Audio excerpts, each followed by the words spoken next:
À demi-bousasse, demi-alerte bousasse.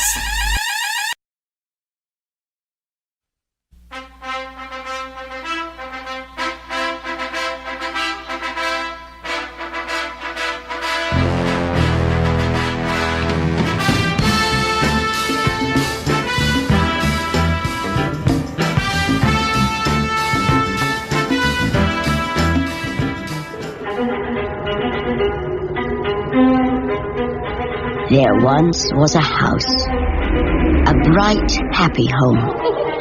Something bad happened. Now it sits all alone. Is this where you're going? That's Hill House. It's perfect, isn't it? Bonjour à tous et soyez les bienvenus dans cette toute nouvelle vidéo d'État Critique. Aujourd'hui on va revenir sur un film qui m'a à la fois agréablement surpris et vachement déçu. C'est un film qui possède un côté pile avec des qualités indiscutables et un côté face avec des défauts importants non négligeables. Le problème de ces défauts, et là pour le coup ça me fait vraiment chier de dire ça car le film du jour est un long métrage que j'ai tout de même vachement apprécié, c'est qu'il tire l'œuvre vers le statut de bousasse. Franchement, je vous jure, aujourd'hui, je vais casser un film qui ne mérite pas d'être cassé car il possède certaines qualités dignes d'un grand film de cinéma. Malheureusement pour lui, on ne peut pas faire abstraction de ses défauts. Fait chier, je vous jure. Aujourd'hui au programme donc un thriller horrifique qui va faire un peu parler de lui à l'époque de sa sortie, notamment car il est la réactualisation d'un des grands mythes de l'horreur, à savoir La Maison Hantée. Je veux bien évidemment parler de Hantise, sorti en France le 27 octobre 1999, réalisé par Yann de Bonte, qui a réalisé deux bons films, Speed et Twister, et deux sacrés putains de bousasses, Tomb Raider 2 et surtout Speed 2. No comment sur ce film. Alors au casting de Hantise, Liam Neeson, qu'on retrouve tout juste derrière l'épisode 1 de George Lucas, mais également Lily Taylor, Catherine Zeta-Jones, Owen Wilson, Bruce Dern et Virginia Madsen. Du beau monde ma foi. Voyons un peu de quoi ça parle tout ça. Hantise prend place au cœur d'une imposante demeure, la maison Hill. Celle-ci est à la fois majestueuse, inquiétante, labyrinthique et sombre. C'est dans ce lieu quelque peu particulier que le docteur Marrow, joué par Liam Neeson, décide d'emmener 3 de ses patients dans le cadre d'une expérience qui doit leur permettre de les guérir de leurs insomnies. Évidemment, le destin du docteur est tout autre, mais nos 3 cobayes ne l'apprendront que bien plus tard. Alors qu'ils s'installent à peine dans la grande demeure, des événements étranges et bizarres commencent à avoir lieu. Des secrets qui auraient dû rester secrets hantent les murs de la maison et vont semer la terreur chez nos héros. Voilà grosso modo de quoi ça parle. À l'écoute de ce synopsis, vous devez sûrement vous dire que cette histoire, vous l'avez déjà entendue quelque part. C'est normal, Hantise est une nouvelle adaptation du très célèbre mythe de la maison hantée qui a émergé, rappelons-le, grâce au roman The Haunting of Hill House, écrit par Shirley Jackson et publié en 1959. La Maison Hantée, son titre français, est considéré par beaucoup comme l'un des meilleurs romans fantastiques jamais imaginés au cours du siècle dernier.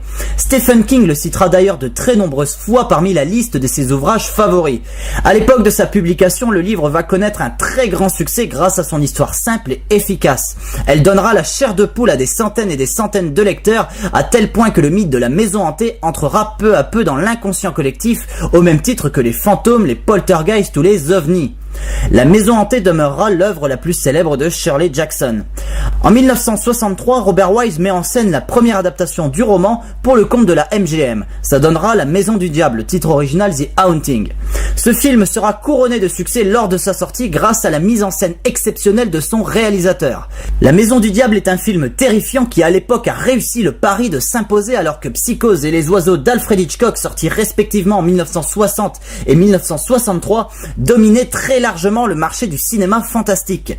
Mêlant la profondeur psychologique de son personnage principal à ce lieu fascinant et sombre qu'est la maison Hill, Robert Wise a su distiller à l'écran une ambiance lourde et inquiétante. La Maison du Diable est un classique de l'horreur qui s'est un petit peu perdu dans l'oubli avec le temps, mais que je vous recommande chaudement. Hantise Cru 99 s'affiche comme un remake de La Maison du Diable en plus d'être l'adaptation du roman de Shirley Jackson. Ça, c'est pas moi qui le dis, c'est Yann de Bonte qui nous l'a affirmé au moment de la conception du film.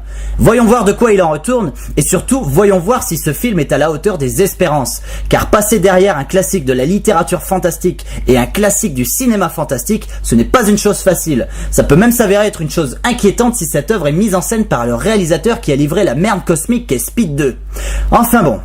Alors ma critique va se diviser en deux temps. D'abord nous allons revenir sur les points forts du film qui apparaissent dans la première moitié de celui-ci, puis ensuite nous nous attarderons sur ses défauts qui surgissent dans la seconde partie du long métrage. Quand on regarde Antise, on est d'abord frappé par la mise en scène super inventive de Jan de Bont et le fossé qu'il parvient à creuser avec ses précédents longs métrages. On se souvient, le réalisateur de Speed nous avait habitués à un découpage ultra rythmé, des séquences d'action mémorables où les scènes s'enchaînent assez rapidement de façon plus ou moins efficace. Bref, ici Jan de Bont arbore une approche beaucoup plus posée, beaucoup plus minimaliste que dans ses précédents films. On sent qu'il a compris le produit qu'il avait entre ses mains et décide de faire ce qu'il faut du mieux qu'il peut pour rendre un travail correct au niveau de la réalisation. Ici, je dirais que ce travail, dans un premier temps, est clairement réussi. De plus, Jan de Bont bénéficie d'un décor exceptionnel. L'intérieur de la maison Hill possède une esthétique impressionnante que lorsqu'on voit ça la première fois, on est profondément ébahi. Le travail mené par les décorateurs est tout simplement remarquable. Maintenant, il suffit pas d'avoir un très beau décor, il faut encore l'utiliser de façon efficace. Et en cela, Jan de Bont s'en tire à merveille. Le metteur en scène arrive à créer une ambiance terriblement inquiétante dans la première partie de son film, sans éclat, sans effets spéciaux racoleurs, juste en faisant parler son décor. Et ça témoigne d'une grande maturité dans la mise en scène. Rien n'est visible à l'écran et pourtant la tension créée à partir de ce rien est profondément efficace. Graphiquement, Antise est une perle. Jan de Bont arrive à mêler une lumière très travaillée à une musique inquiétante signée Jerry Goldsmith. Je reviens encore une fois sur le décor, mais il est important de rappeler à quel point la force du film réside dans celui-ci.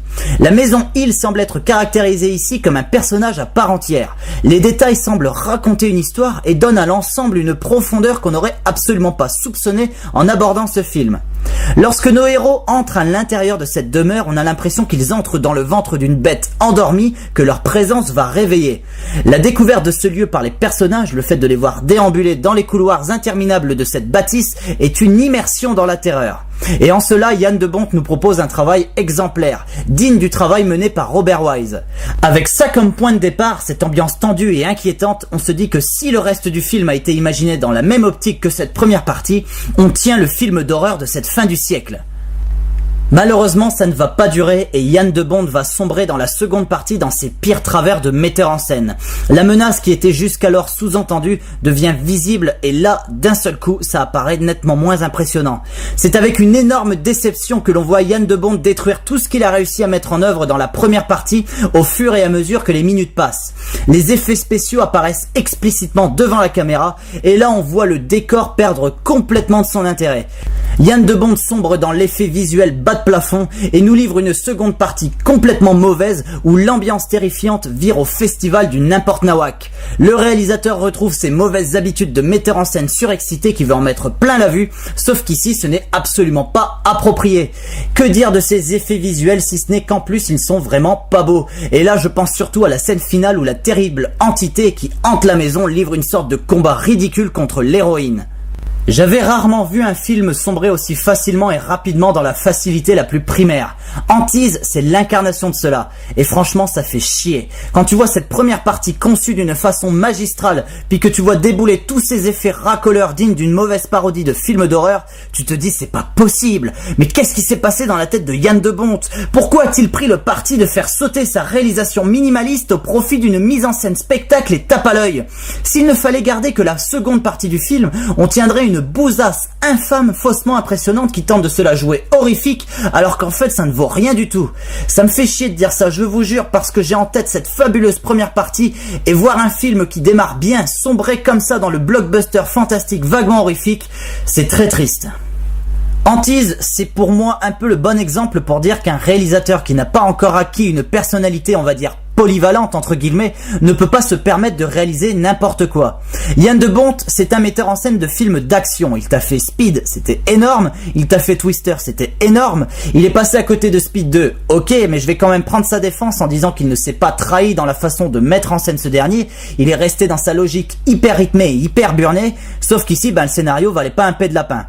Tu le mets à la tête de Antise, tu te dis, oula, est-ce que Jan de Bont a suffisamment de bouteilles et d'expérience pour mettre en scène un film d'un genre complètement différent de ce qu'il a fait avant? La réponse ici, c'est non. Yann de Bont, malgré son boulot dans la première partie du film, n'était sans doute pas la bonne personne pour réaliser Antise. Alors bien sûr, ce film aurait pu être son œuvre qui aurait dû lui permettre d'acquérir une crédibilité créative. Malheureusement, l'échec de la seconde partie du film montre qu'il n'a pas ce qu'il faut pour mettre en œuvre un long métrage de ce calibre. Ça me fait penser à Michael Bay et Pearl Harbor. Le mec qui a des tocs de réalisateur de films d'action ultra découpés à qui on confie la mise en scène d'un drame qui se veut intimiste et larmoyant. Y a pas un truc qui cloche là? Eh bien c'est à cela que je veux en venir. Yann de Bont livre un film en demi-teinte, une très grande déception qui nous fait nous demander si la première partie n'était finalement pas une réussite involontaire. Je n'ai pas parlé des acteurs et de leurs personnages. Ici, on est face de nouveau à la déception la plus totale. Le personnage joué par Lili Taylor a été écrit assez bancalement et à aucun moment on arrive à se prendre d'affection pour elle. De même, les acteurs ont l'air un petit peu perdus au cœur de ce décor majestueux. Du coup, aucun n'arrive à s'impliquer profondément dans le sujet du film. Et ça, encore une fois, c'est très triste.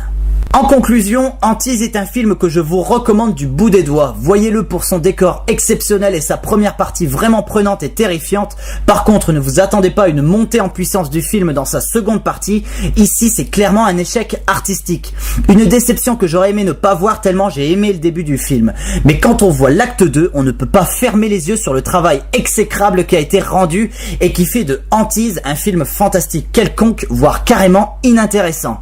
Fait chier sérieux. Comment ils ont pu foutre en l'air à ce point le potentiel de leur produit, putain? Enfin bon, sur ces paroles de résignation, je vous donne rendez-vous pour une prochaine critique, je vous dis bye bye, allez au cinéma et à la prochaine!